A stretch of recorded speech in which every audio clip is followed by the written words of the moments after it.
मोठी बातमी। पुणे जिल्ह्याचे पालकमंत्री अजित पवार यांनी सकाळी 7 वाजेच्या सुमारास हिंजवडी भागात पाहणी केली आणि यावेळी त्यांनी अधिकाऱ्यांना धारेवर धरलं। आपल्याला आता कामच करायचं आहे, कुणी कामं होऊ देत नसेल तर गुन्हे दाखल करा असे आदेश अजित पवार यांनी पोलीस आयुक्तांना दिलेले आहेत। 2 आठवड्यानंतर अजित पवार पुन्हा हिंजवडीच्या दौऱ्यावर आलेले आहेत। हिंजवडीतील रस्त्यांची दुरवस्था, मेट्रोचा संथ गतीने चालणारं काम आणि त्यामुळे होणारी वाहतूक कोंडी, त्याचबरोबर नाल्यावरील बांधकाम व्यावसायिकांच्या अनधिकृत टोलेजंग इमारती पाडल्या जातील का, याकडे आता सगळ्यांचं लक्ष लागलेलं आहे। राजा बोले आणि दल हले अशीच परिस्थिती अजित पवारांच्या दौऱ्यामध्ये आपल्याला नेहमी बघायला मिळते। पहाटे 6 वाजल्यापासूनच पुणे जिल्ह्याचे पालकमंत्री तथा उपमुख्यमंत्री अजित पवार यांनी हिंजवडीतील विकास कामांचा पाहणी दौरा सुरू केलेला आहे आणि आपण बघतोय की त्यांच्या या सगळ्या पाहणी दौऱ्यात 150 ते 200 अधिकारी, विविध यंत्रणा, त्याचबरोबर या परिसरातील जे ग्रामपंचायत सदस्य आणि इतर समितीचे सदस्य देखील आपल्याला बघायला मिळतात। खरं तर 2 आठवड्यांपासून दादा इथे या सगळ्या कामांचा आढावा घेत आहेत आणि त्यांनी दिलेल्या सूचनानुसार कामं होत आहेत की नाही हे देखील ते बघतात। मात्र आपण बघतो की अजूनही या हिंजवडी परिसरातील रस्त्यांची ही दुरावस्था आहे।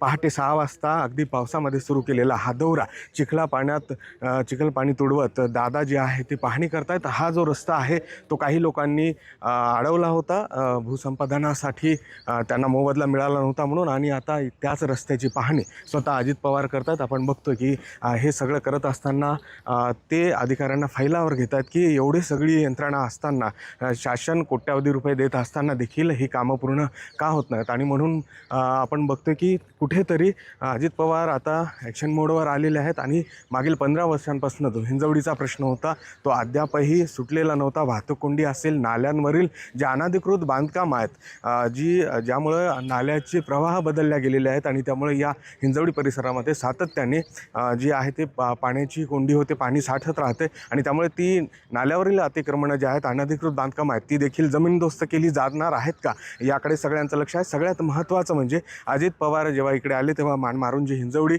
या परिसरामध्ये ते पाहणी करतायत। PMRDA जी आहे ती अथॉरिटी आहे आणि या मार्फत जी कामं होत आहेत ती व्यवस्थित होणार आहेत की नाही, विकास कामाला गती येणार आहे की नाही, हे देखील अजित पवार बोलताना दिसतात। त्याही पेक्षा महत्त्वाची बाब म्हणजे आज जेव्हा इथल्या काही नागरिकांनी, इथल्या ज्या कारभारी आहेत त्यांनी जेव्हा अजित पवारांना सांगितलं की काही अतिक्रमण काढता येणार नाहीत, मंदिरं आहेत, तेव्हा अजित पवार मात्र चिडले आणि त्यांनी स्पष्ट सांगितलं की जेव्हा विकास कामं होतात तेव्हा ह्या सगळ्या गोष्टी कराव्या लागणार आहेत आणि ते मी करणार। त्यामुळे त्यांची भूमिका रोखठोक जी आहे ती आपल्याला बघायला मिळते। अजित पवार खडसावत ही कामं आता जोमाने करून घेताना बघायला मिळत आहे। व्हिडिओ जर्नलिस्ट सुरेश पाटील, गोविंद वाकडे, न्यूज 18 लोकमत, हिंजवडी। दरम्यान अजित पवार यांनी हिंजवडीमध्ये विकास कामांची पाहणी केल्यानंतर त्यांनी अधिकाऱ्यांना कसं धारेवर धरलं आपण ते पाहूयात।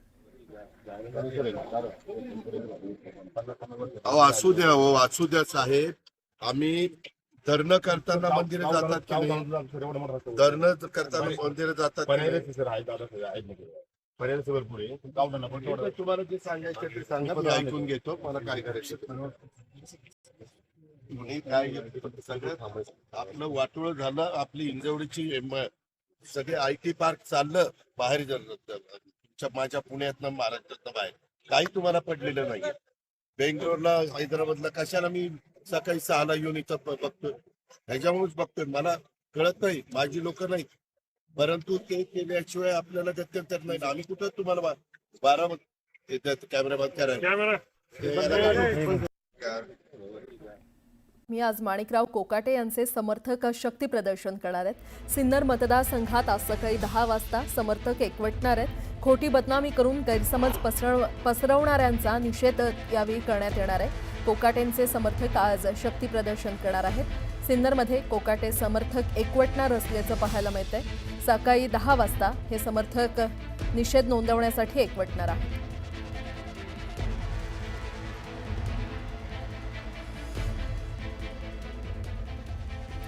सरन्यायाधीश भूषण गवई हे काल अमरावती जिल्ह्याच्या दौऱ्यावर होते आणि या दौऱ्यादरम्यान त्यांनी वकिलांचे कान टोचले। आजकाल अशी परिस्थिती आहे की एखादा 25-26 वर्षाचा वकील खुर्चीवर बसलेला असतो तेव्हा 70 वर्षाचा सिनियर वकील जरी आला तर खुर्ची देत नाही। कधी कधी मला म्हणावं लागतं की थोडा तरी सिनियर वकिलांचा सन्मान ठेवा, अशा शब्दात सरन्यायाधीश भूषण गवई यांनी वकिलांना सल्ला दिला।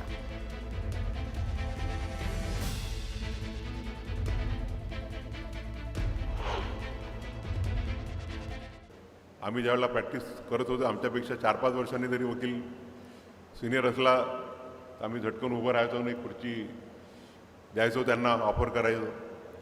पण आजकाल परिस्थिती अशी आहे की एखादा 25-26 वर्षाचा ज्युनियर वकील खुर्चीवर बसलेला असेल आणि एखाद्या 70 वर्षाचे सिनियर वकील जरी आला तरी तो त्याला खुर्ची देत नाही.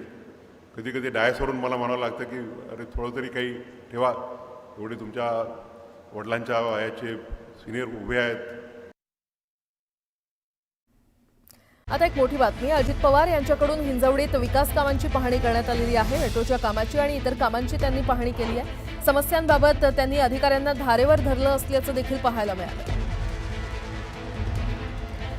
तर 2 आठवड्यानंतर पुन्हा पाहणी दौरा त्यांनी केलेला आहे. मेट्रोसह इतर कामांची अजित पवार यांनी पाहणी केलेली आहे. अजितदादा यांनी हिंजवडी परिसरात पाहणी केली आहे. वाढत्या समस्यांबाबत त्यांनी अधिकाऱ्यांना यावेळी धारेवर धरलं असल्याचं पाहायला मिळालं.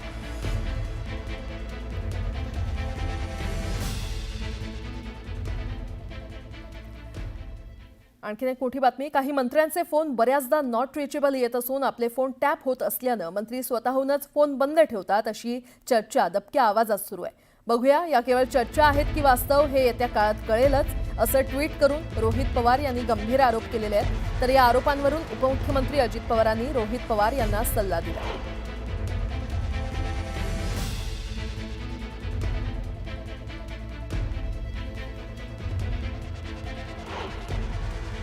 मी तुम्हाला सांगू का, कुणी आरोप करण्याचा प्रत्येकाला अधिकार आहे, परंतु आरोप करणाऱ्यांनी काही प्रूफ दिलं पाहिजे. काय होतं, आरोप करायचे आणि प्रूफ काहीच द्यायचं नाही. महायुतीमधील कॅबिनेट आणि राज्यमंत्र्यांमध्ये मानापमान नाट्य पाहायला मिळाले. महायुतीतील मंत्र्यांमध्ये विभागीय कामकाजावरून जुंपलेली आहे. सामाजिक न्याय विभागातील कामकाजाच्या बैठका राज्यमंत्री माधुरी मिसाळ यांनी परस्पर घेतल्याचा आरोप असून याबाबत या खात्याचे कॅबिनेट मंत्री संजय शिरसाट यांनी नाराजी व्यक्त केली आहे. संजय शिरसाट यांनी थेट राज्यमंत्री माधुरी मिसाळ यांना पत्र लिहून आपल्या विभागातील बैठक घ्यायची झाल्यास बैठक माझ्या अध्यक्षतेखाली करावी असं पत्र लिहिलेलं आहे.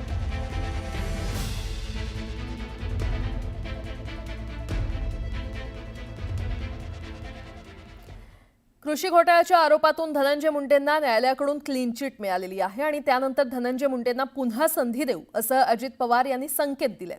धनंजय मुंडे यांना न्यायालयानं एका प्रकरणात क्लीन चिट दिली आहे, तर दुसऱ्या प्रकरणात न्यायालयीन चौकशी सुरू आहे की झाल्यानंतर वस्तुस्थिती पुढे येईल. ती पुढे आली की त्यात जर त्यांचा दुरान्वय संबंध नसेल तर आम्ही त्यांना संधी देऊ असं अजित पवार म्हटलेत. त्यामुळे धनंजय मुंडेंना पुन्हा मंत्रिमंडळात संधी मिळणार असल्याची चर्चा सुरू झाली आहे.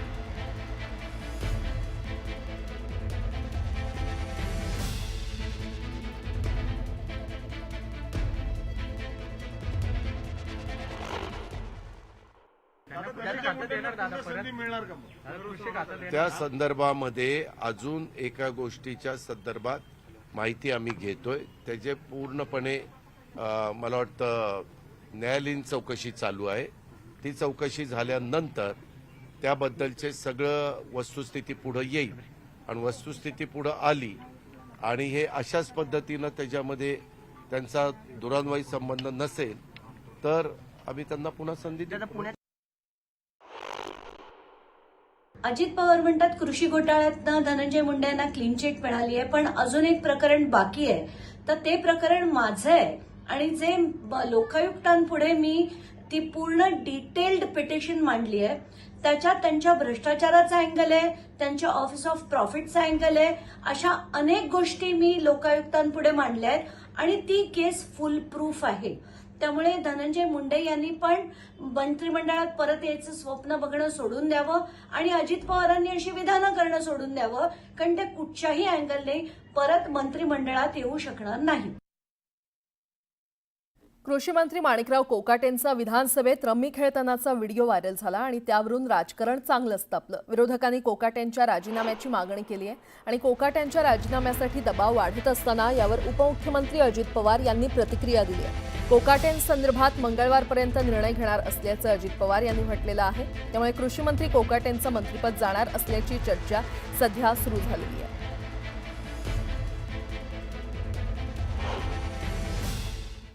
मी त्यांना म्हणलं की मी त्याच्या संदर्भातले जे काही असेल ते मंगळवारपर्यंत त्याबद्दलचं निर्णय घ्यायचा आहे.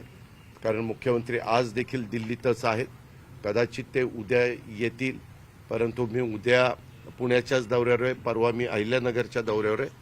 मी सोमवारी गेल्यानंतर मग ह्याबद्दलच्या म्हणजे माणिकराव कोकाटेंशी पण करायची, इतरांशी पण काहींची करायची, ती करून त्याबद्दलचे निर्णय मी मंगळवारपर्यंत घेईन.